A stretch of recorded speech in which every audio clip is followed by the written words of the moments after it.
Hello, everyone. Samir Kandar, interventional cardiologist at the University of Pennsylvania Presbyterian Medical Center, and here to present today an intermediate risk case of pulmonary embolism. I thought we'd start with a fairly typical case, not meant to be a diagnostic dilemma or anything challenging, but more to allow us to discuss the role of FlowTriever and mechanical thrombectomy and best use practices for these types of patients. So the first patient that we're going to present today is a fairly standard submassive or intermediate risk pulmonary embolism. It's a 33-year-old gentleman with no significant past medical history himself, does have ADHD, but he does have a family history of thromboembolic disease. About a month ago, he started having leg pain, saw an orthopedic doctor thinking it was some kind of joint injury, and at that point, no lower extremity Doppler was done. Then over the last week, he started having more shortness of breath. And then he finally presented to the emergency department with significant shortness of breath and pre-syncope. When he arrived to the emergency department, his heart rate was 115 beats per minute. His blood pressure was 108/71. And his saturations initially in triage were 85% on room air, and then improved to 95% on 6 liters nasal cannula. He had the fairly standard lab workup, which showed a fairly normal CBC other than a mildly elevated white blood cell count. His metabolic panel was essentially normal. His coags were normal. He was COVID negative. For whatever reason, a D-dimer wasn't checked. And I think in part, the ER docs already had an idea in their minds that this was possibly a pulmonary embolism. But they did check a troponin, and this was on the old assay, a troponin T, not on the high sensitivity troponin that was elevated, as was his BNP level. They then proceeded with a CT scan, which again here shows not a saddle pulmonary embolism, but large bilateral central blood clots in both the right and main pulmonary arteries. We can see extension into the truncus branch, actually quite a bit of clot at the ostium of the right truncus branch, and then continuing into the interlobar segment. And on the left side, we also see a large amount of clot in the left main pulmonary artery, then extending down into the interlobar. When we scroll through the CAT scan here on the axial images, we can also get some idea of the right ventricle, which clearly here is markedly dilated compared to the left ventricle. So a pretty standard CT scan with a large clot burden. Patient then had a point of care ultrasound done, which you can see here is the right ventricle. Next to it, the left ventricle, the LV has been shifted over with increased pressure on the right side. The RV is dilated and dysfunctional, whereas the LV function looks pretty good. So we can put this patient through a variety of risk stratification tools. This is somebody who simplified PESI score comes out to they get points for O2 saturation being less than 90%, and their blood pressure being on the lower side. And so the question now comes up, does this patient benefit from an intervention beyond just heparin anticoagulation? And do we know what the optimal treatment is? Over the years, there have been quite a few questions that come up regarding FlowTriever and the use of mechanical thrombectomy in these types of patients. And really, where is the data now in 2023 compared to the original IDE study several years ago of just a little over 100 patients? At this point, do we have real-world data that goes beyond just the initial FLAIR IDE study? And in fact, we do. This last year, the FLASH 800 registry has been published and presented. And this is a real-world database and registry study of 800 patients treated with FlowTriever. It showed that the FlowTriever is very safe, even though it is 20 to 24 French in size, with a major adverse event rate of only 1.8%, with no serious intracranial hemorrhage or device-related deaths associated in this cohort of patients. It often comes up whether this large of a device is necessary. And as we go through, and you'll see some of the pictures of the thrombuses removed, we found that the bigger the device, the more suction power that can be generated, and the more thrombus that can be removed in a very in a quick way. So what are the complications of this device? Well, it turns out, fortunately, the complication rates are low, 1.8% in the Flash 800 registry. And with some best use practices that we've learned over the years, I feel that's something that can be continued to improve on. The question often comes up, is this patient too sick for FlowTriever? And the Flash 800 registry really showed us that even these patients that were on the higher risk spectrum of intermediate risk, or even moving into the high risk massive PE patients, could do very well with FlowTriever. In the Flash 800 registry, we saw a 23% reduction in mean PA pressure and a 19% increase in cardiac index on the table during the procedure. So in a very short period of time, on average 30 to 60 minutes of procedure time, we can see marked improvements in hemodynamics. The question also comes up, is the clot too distal for FlowTriever? And while the 24 French device is great for treating saddle clots and central clots, as the clot ends up in some of the branches, like the truncus into the interlobar and further down, oftentimes just the suction power of the 24 will bring the clot back to the device and bring it out.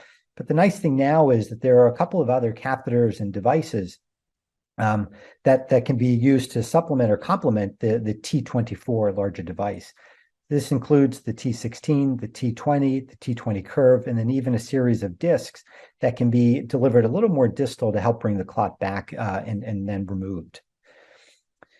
Initially when we were doing these procedures, there was a fair amount of blood loss that would occur. With each aspiration, sometimes 50 to 60 cc's of blood would be removed. And the nice thing now, there is a device and a mechanism that allows us to give the blood back, making it much less of an issue in patients, even if they're anemic, in terms of a drop in H&H or hemoglobin. There's also a lot of questions that come up, whether jugular or femoral access. The vast majority of the cases I've done, as well as in the registries and data around the world, has really been femoral access cases, and right or left femoral is very doable and doesn't really create any difficulties or problems. We have done a handful of jugular access cases when necessary, but it is a little bit trickier, primarily because of the device length. It's just a little bit tougher to work from the jugular approach, given the access and the angles, but certainly can be done without too much difficulty. And then the last question that comes up is this, better than catheter-directed thrombolysis or other thrombectomy devices? And the good thing is there is a randomized trial that's currently ongoing, the Peerless study, that will hopefully help answer some of this.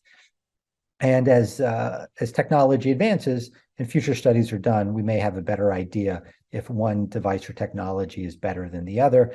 But I really think it's going to come down to somewhat of a patient-specific, clot-specific solution. And at least now we'll have multiple treatment options.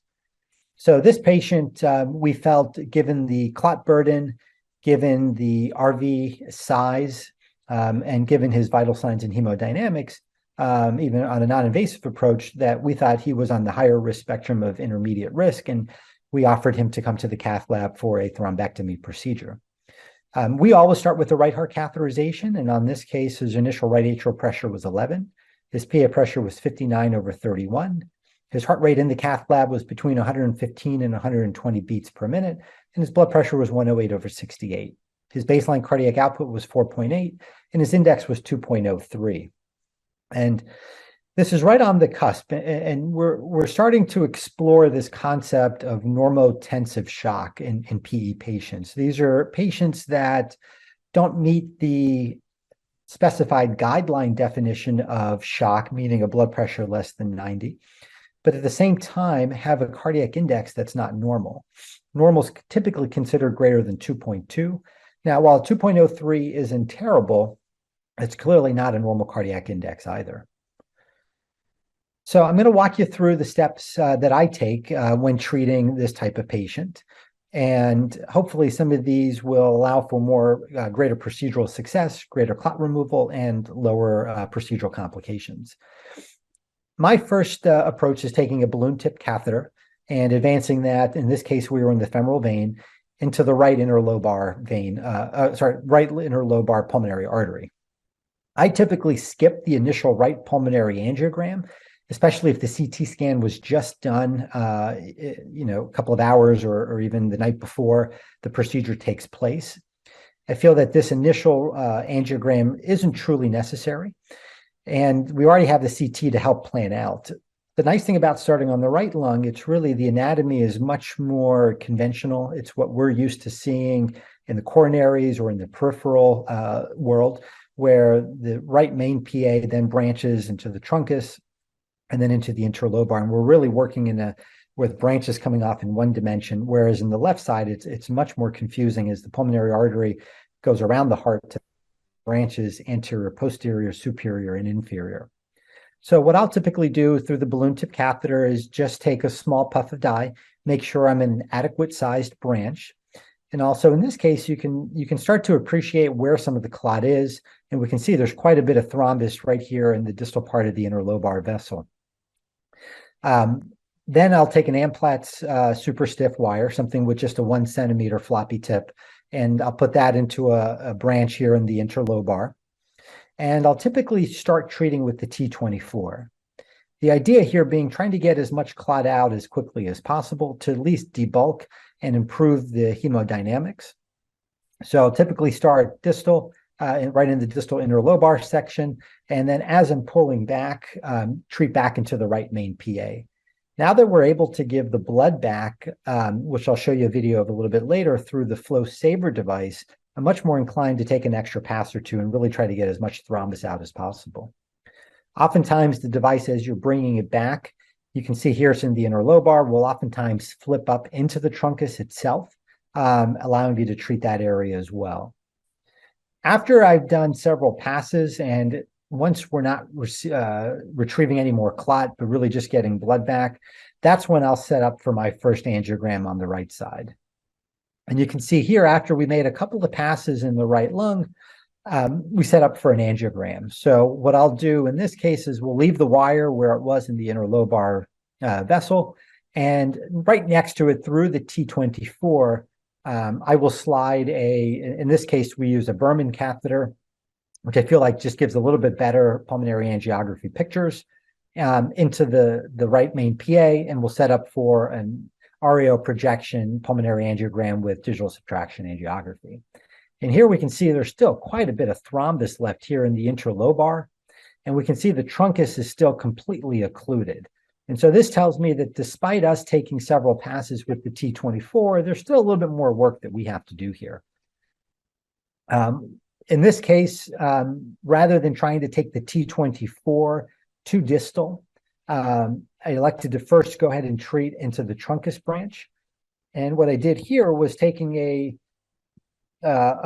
tighter J wire that's not as stiff, in this case, a Rosen wire, was able to navigate the wire into the truncus branch, get enough support that I was able to slide a T16, which is a 16 French catheter, through the larger T24, kind of a mother and child or a telescoping fashion, into that truncus itself, and then bring the T24 next to it, and sort of with a double loading of the negative aspiration system, first be able to pull through the T16 and then through the T24 to get more clot out.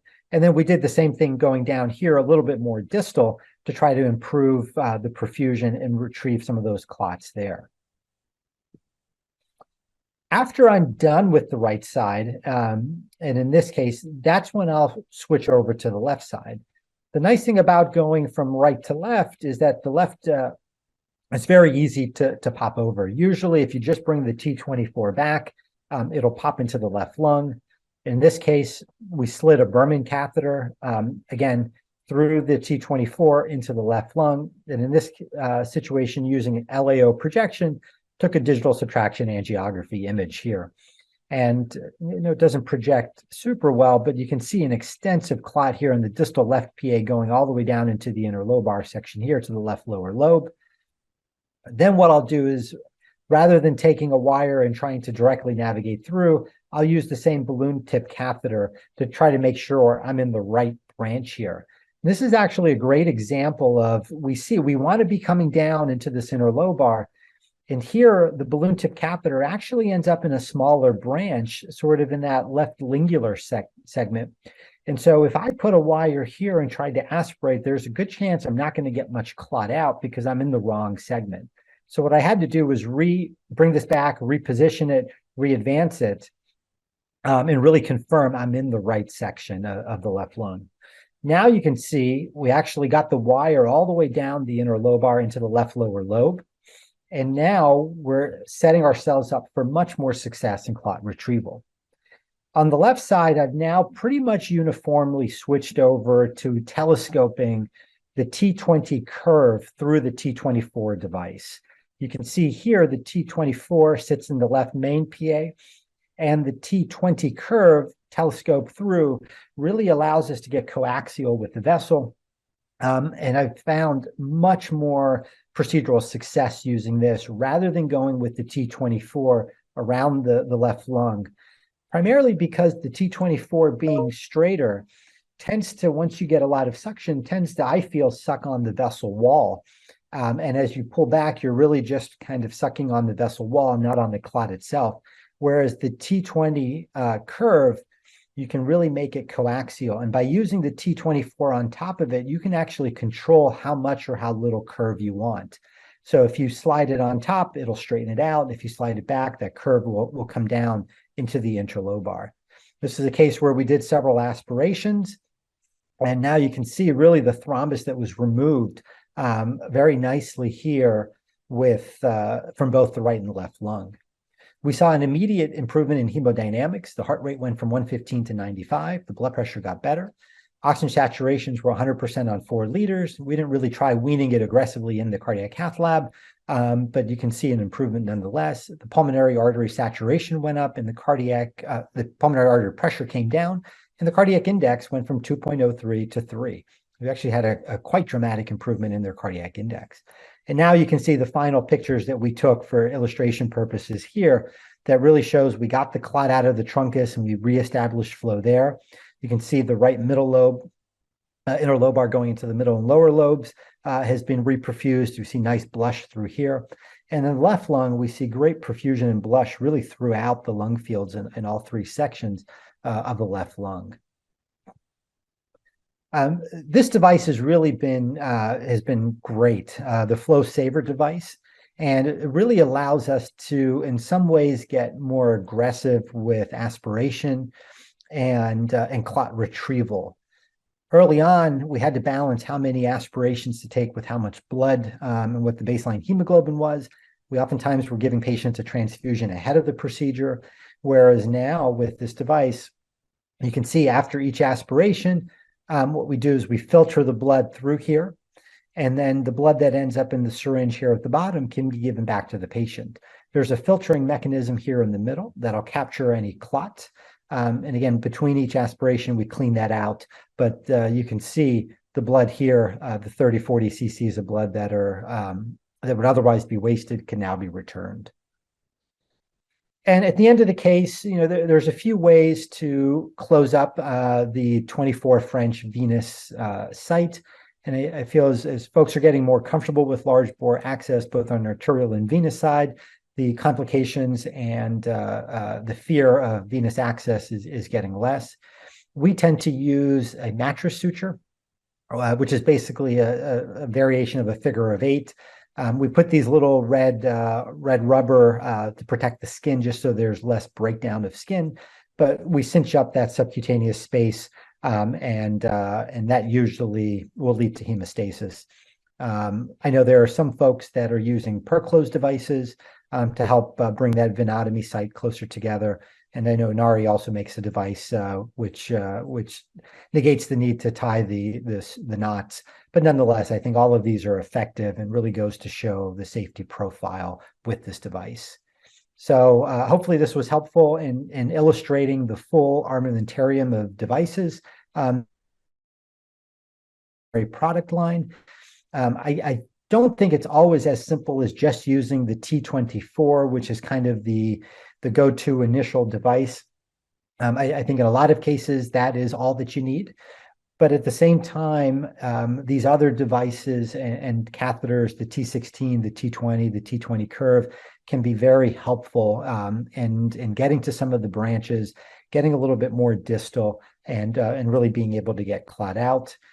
This case did not use the FlowTriever disc system, but that's another option for clot that maybe that's not coming out as easily if it's a slightly sort of subacute level clot.